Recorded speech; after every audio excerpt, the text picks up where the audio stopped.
know you guys love talking about injuries a lot, but obviously you didn't come back out that second half. How are you feeling? How did you use the bye week to kind of heal up, basically? I'm good. We had rehab twice a day.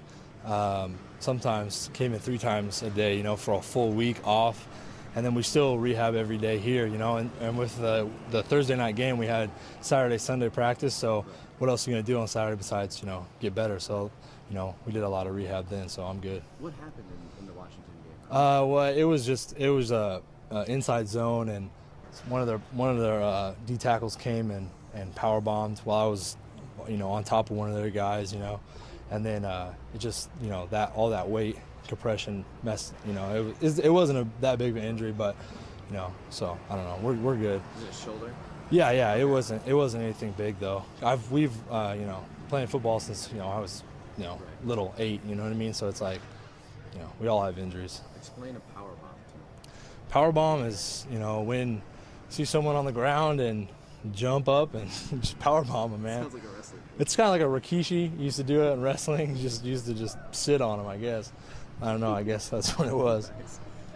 In terms of Arizona State, their defense likes to bring a ton of pressure. Yeah. Helfrich was saying there hasn't been a guy on the defensive side that they haven't blitzed with at some point this Yeah. year. From an offensive line standpoint, how much is that how much do you guys look forward to going against a team that brings a lot of pressure and playing in a road environment like this with, that's going to be loud and it's going to be tough to communicate? Yeah. How difficult is that to communicate with a team that brings so much pressure? Yeah, well, it's not going to be that difficult because even though it's going to be loud, we go through scenarios in practice all the time. You can't hear anything in practice, so it's just a different sound. It's not music, it's just voices. You know what I mean?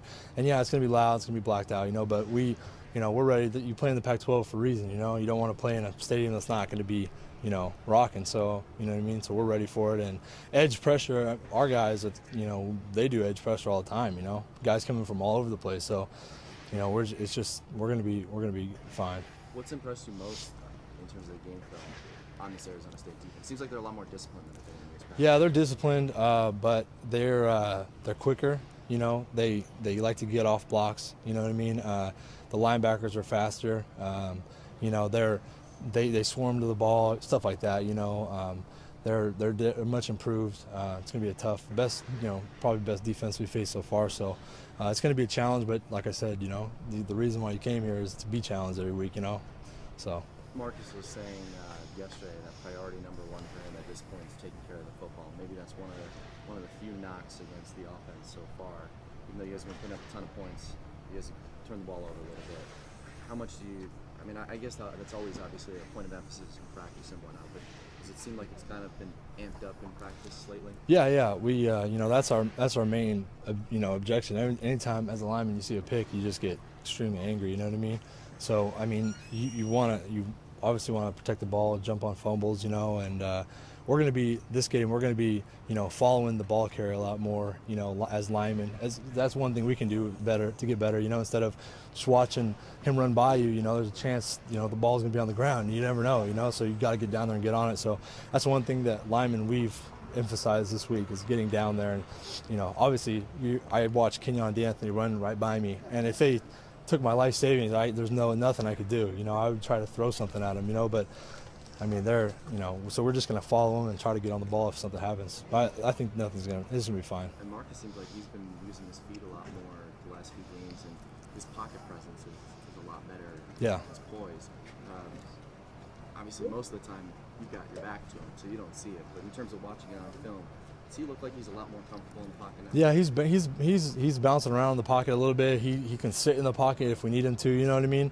He knows, when things are coming off the edge, you know what I mean? Same thing with Darren Thomas. He had great pocket presence. He could feel, because I played left tackle last year, so if me and Carson, we were blocking, and then he could feel if they were bringing a tough rush on our side or zone pressure from the other side, so he could move around the pocket. Marcus does the same thing, so he's got quick feet.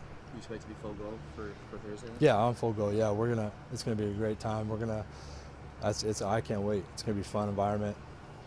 In terms of Carson being around, obviously he's been around pretty much, it seems like every day, and you were the guy that filled in for his spot. What's it been like now, knowing that he's been out, his presence always there and kind of being a coach, how much has he really helped you guys out? He's a great mentor to the young guys.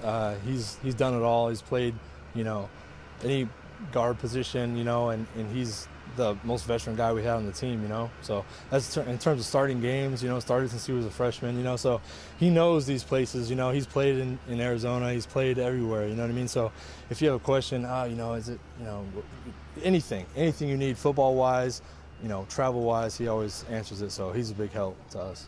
Cool. Thanks, Ryan. Yeah. Appreciate it.